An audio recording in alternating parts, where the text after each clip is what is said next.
And have a look at this turbo on this, see if there's any play in the turbine shaft. Seems to be a lot of oil around here, but okay, so yeah, there's a bit of oil there.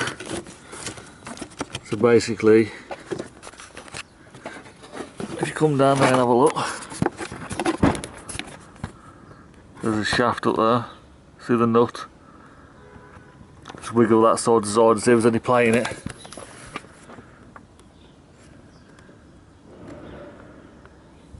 Which there isn't any.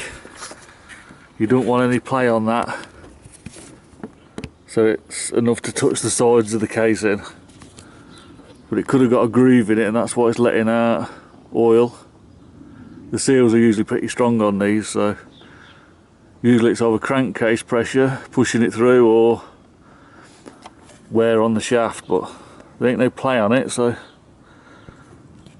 I mean, there's literally not even a hair's width of movement on that, so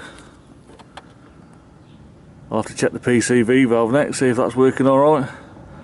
But that's how you check them, just open them up and check for wobble on that shaft there.